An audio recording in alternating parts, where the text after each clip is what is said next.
Welcome to the Invested Dads Podcast, simplifying financial topics so that you can take action and make your financial situation better. Helping you to understand the current world of financial planning and investments, here are your hosts, Josh Robb and Austin Wilson. Check one, check. I will watch it with like a hawk. All right. Hey. Welcome back to the Invested Dads Podcast, a podcast where we take you on a journey to better your financial future. Today, Josh, we are going to be talking about how long you should hold your stonks.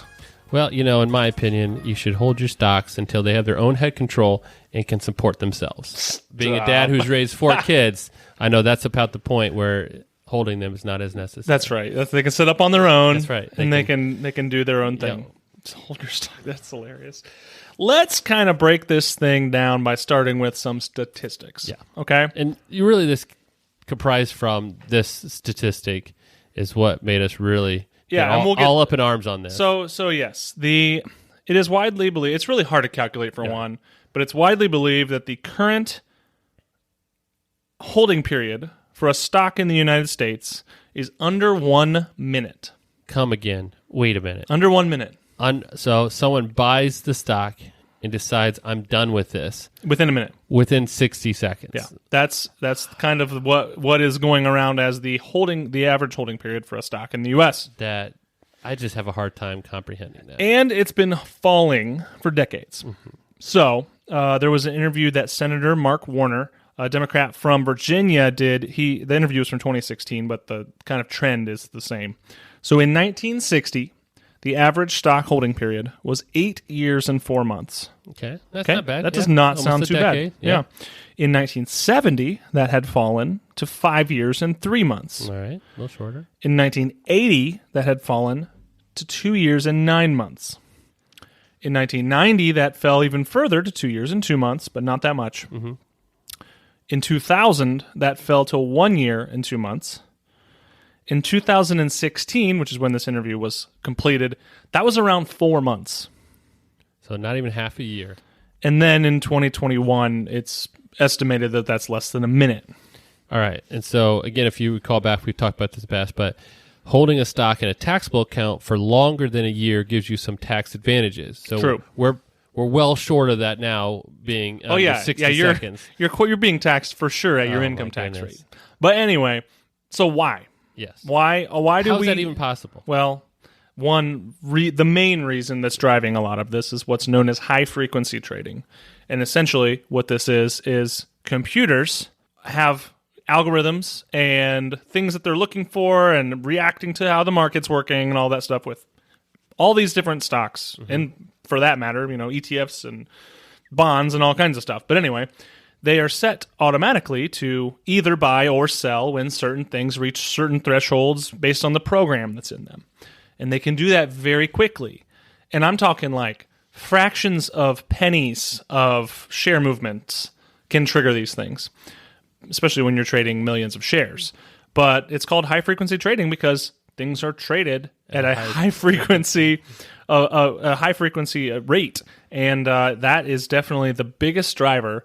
And that's something that it obviously was not around in the 60s or the 70s. Mm-hmm. Even the 80s, where computers kind of came onto the scene in the investment world, really was not a big thing. That was DOS, and that was...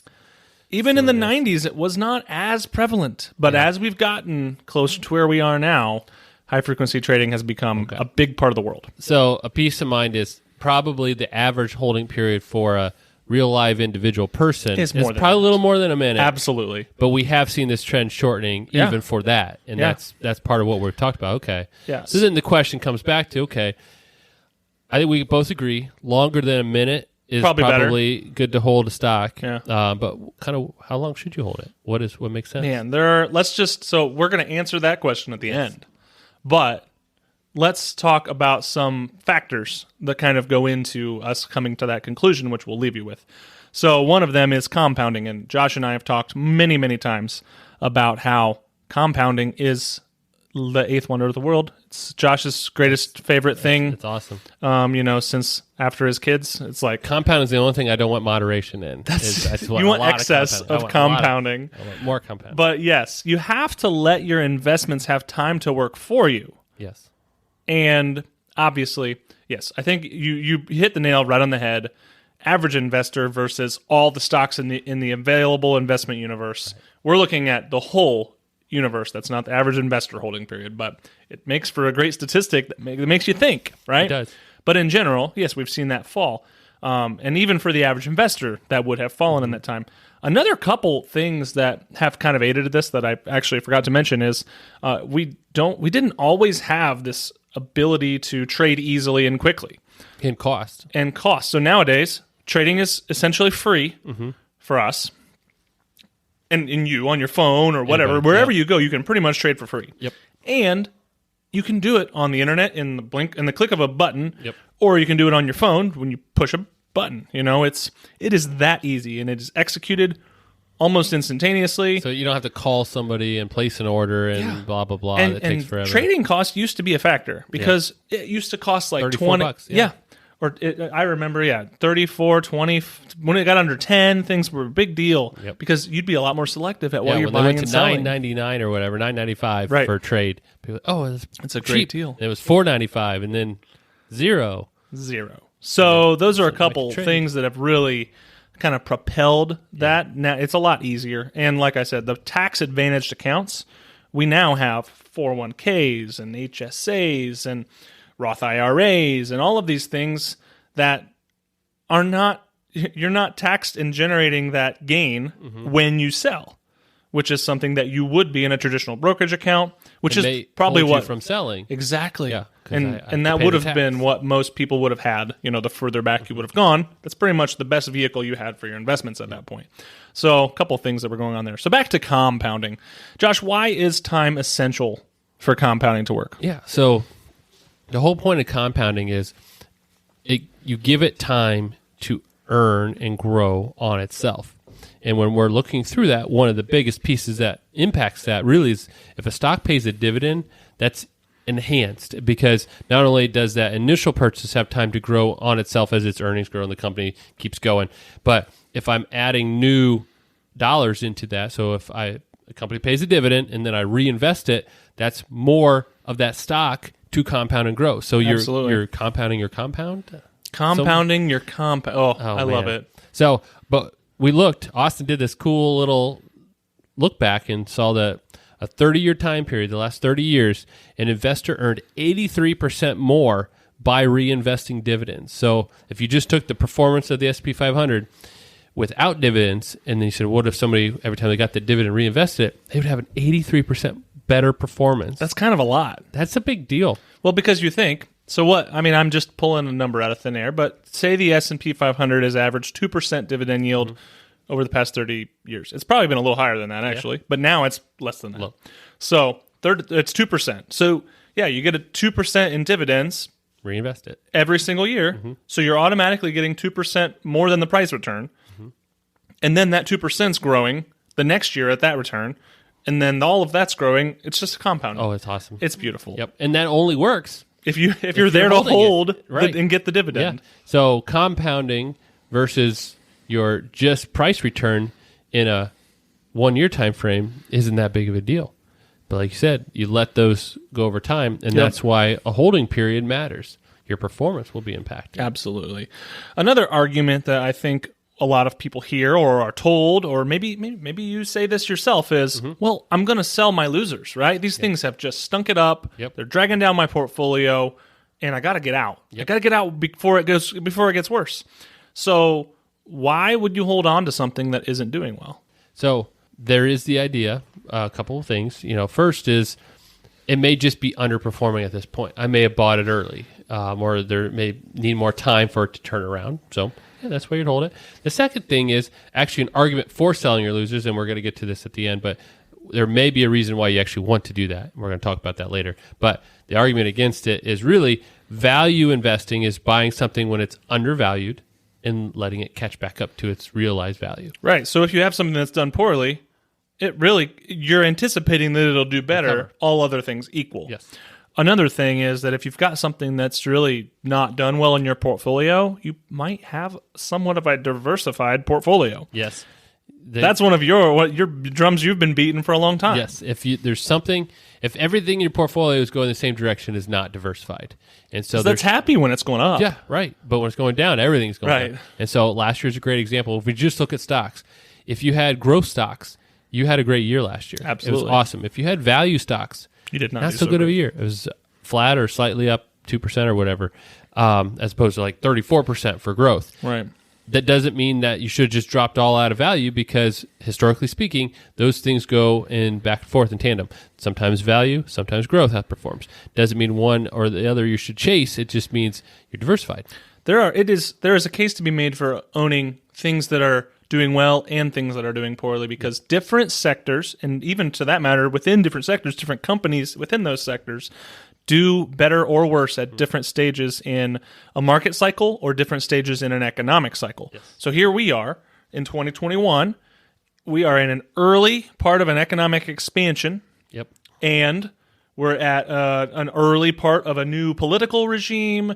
We're coming out of, or we're in a new bull market for that matter too. There's a lot of new things. So therefore, the things that maybe worked for the last bull market, the last coming out of the global financial crisis, they may not. There's two different ways it can go, but they may not always be the same things that work the next time around.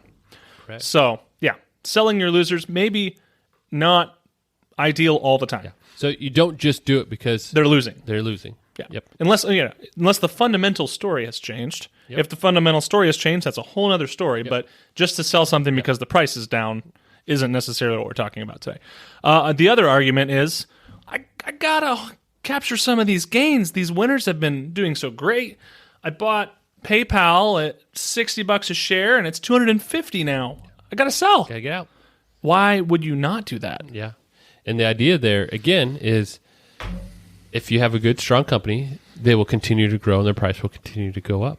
And you may sell and lock in some gains, but you may miss out on future gains. And that's the argument there, is what's changed? Yeah. Just because the price is up, if you have lost confidence in it, that's one thing. Right. But if you just say, "Whoa, look how much it's grown, I should stop here," right, then that's a different way and something that you may regret later on. Now, the caveat is that if something has grown so much faster than the rest of your portfolio that it has gotten to be a huge portion of your portfolio, it's pretty risky to have too big of a position in any one stock. Yeah.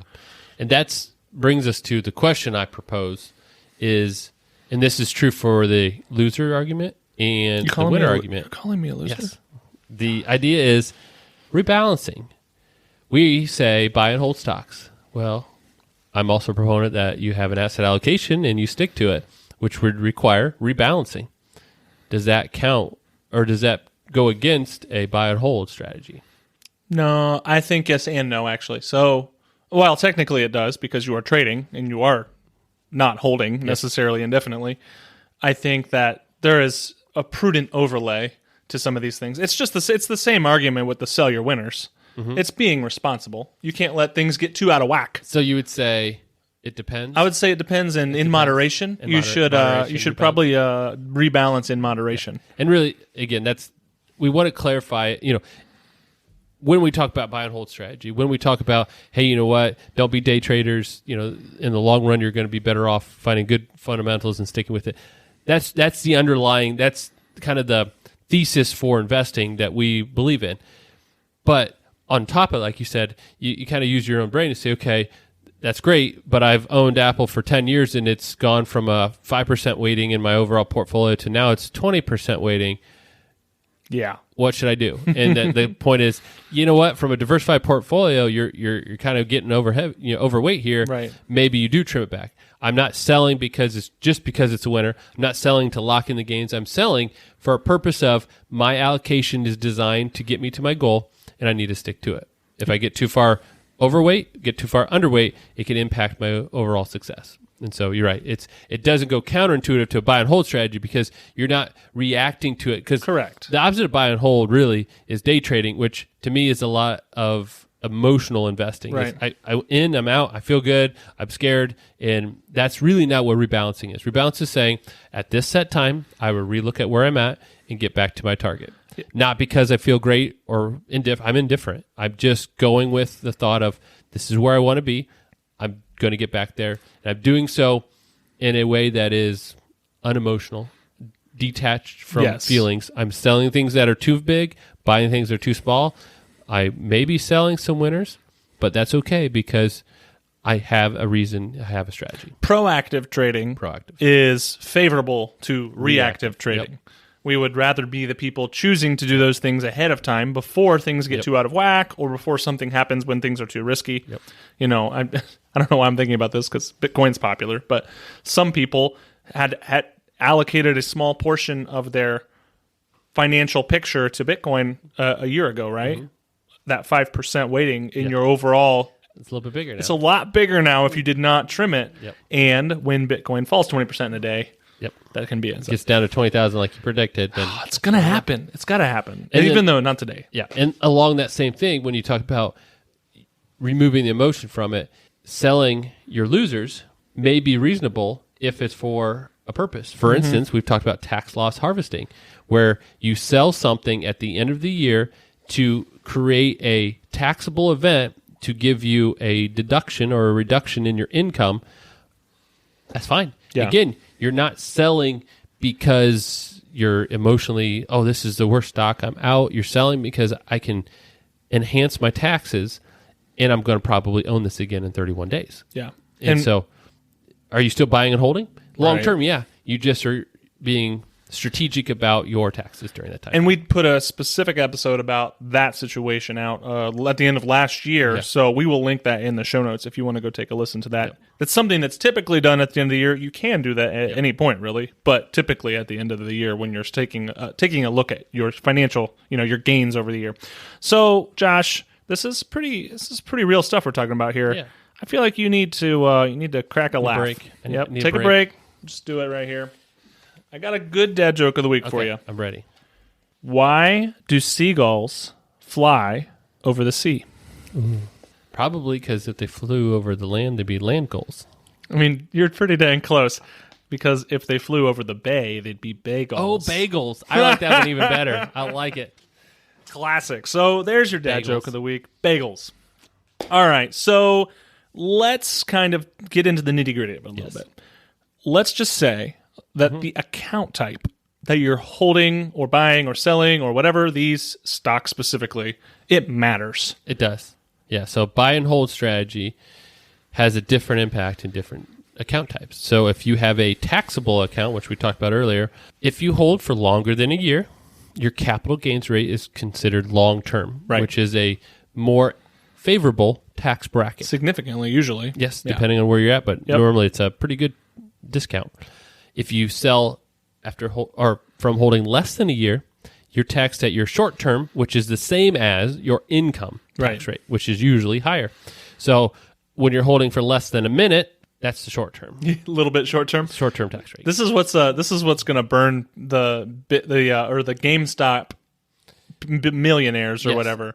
They only held it for a couple months, and they own income tax on potentially millions. Surprise, we have a progressive income tax. Exactly. So the more you made, the more you're going to owe. Exactly. Yep. Except for the guy that started it all, because I think he started his position over a year He ago. would have long term. Yeah, it's going to work out well for him if he got out at the top.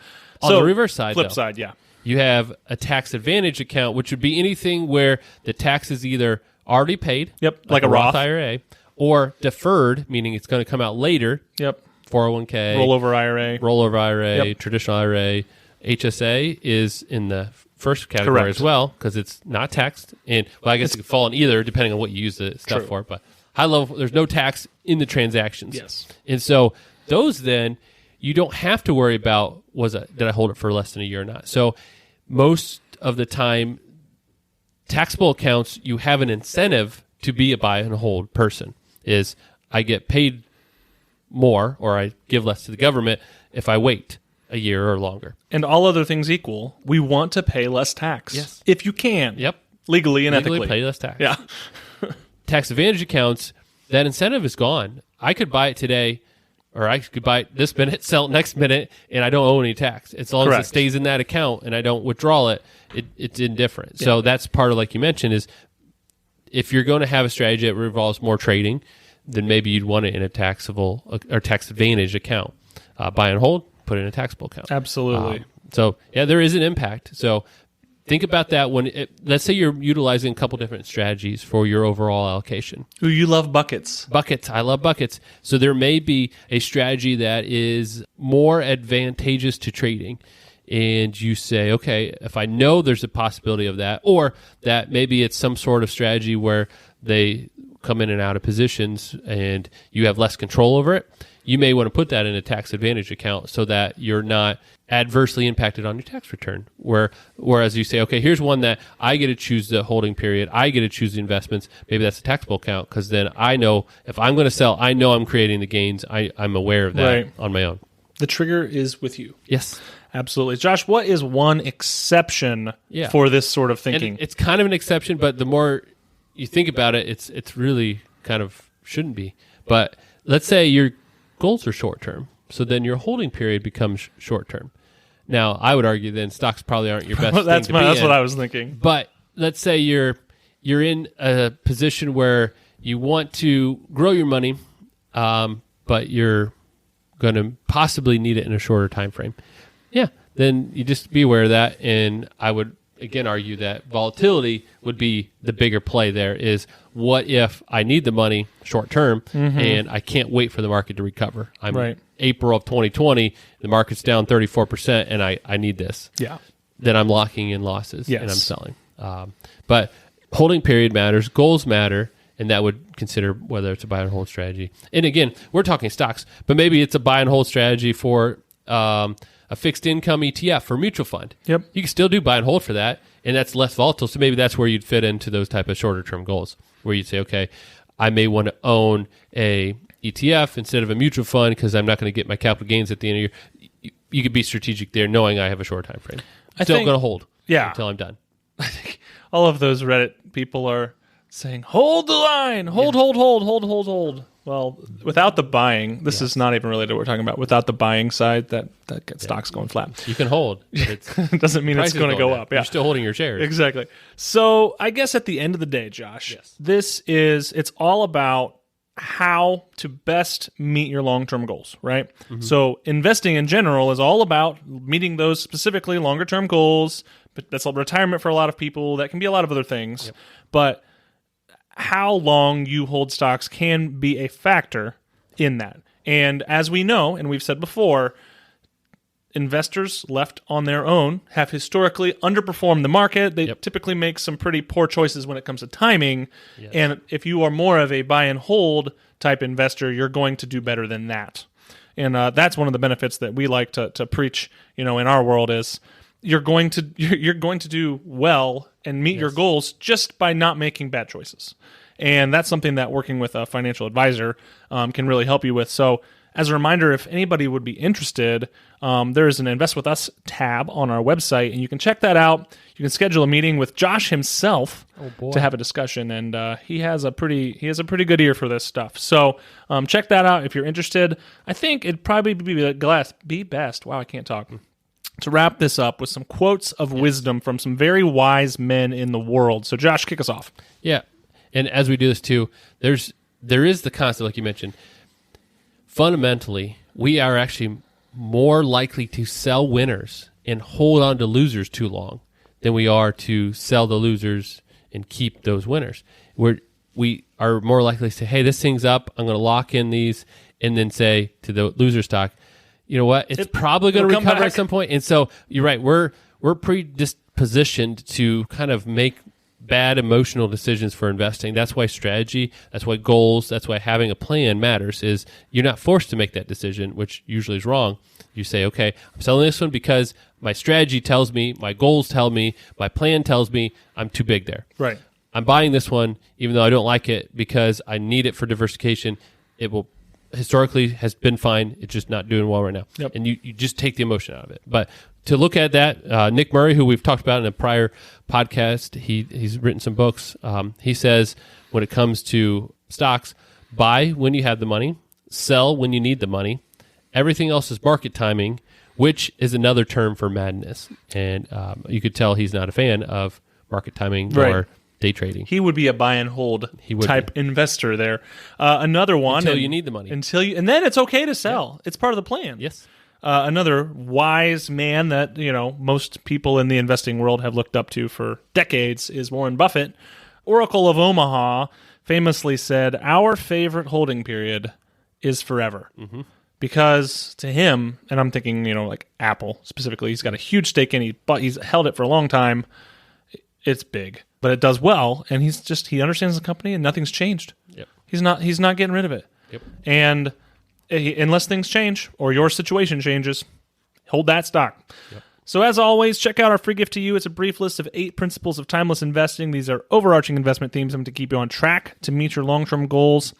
And we talk about investing for the long term there. That's for sure. Check it out. It's free on our website. Josh, how can people help us grow this podcast? Yeah, make sure you subscribe. That helps you get alert every time we drop an episode on Thursdays. Leave us a review on Apple Podcasts. It's always nice. Helps us with ranking so more people can find us. If you have any ideas or have thoughts or questions about long-term holding or what that means to be a buy and hold type of investor, you can email us at hello@theinvesteddads.com. And then if you know somebody who's talking about this or, was having a discussion about day trading, send them this episode. I'm sure they'd love it. Absolutely. Well, until next Thursday, have a great week. All right, talk to you later. Thank you for listening to the Invested Dads podcast. This episode has ended, but your journey towards a better financial future doesn't have to. Head over to theinvesteddads.com to access all the links and resources mentioned in today's show. If you enjoyed this episode and we had a positive impact on your life, leave us a review, click subscribe, and don't miss the next episode. Josh Robb and Austin Wilson work for Hicks & Zerker Capital Management. All opinions expressed by Josh, Austin, or any podcast guests are solely their own opinions and do not reflect the opinions of Hicks & Zerker Capital Management. This podcast is for informational purposes only and should not be relied upon for investment decisions. Clients of Hicks & Zerker Capital Management may maintain positions in the securities discussed in this podcast. There is no guarantee that the statements, opinions, or forecasts provided herein will prove to be correct. Past performance may not be indicative of future results. Indices are not available for direct investment. Any investor who attempts to mimic the performance of an index would incur fees and expenses which would reduce returns. Securities investing involves risk, including the potential for loss of principal. There is no assurance that any investment plan or strategy will be successful.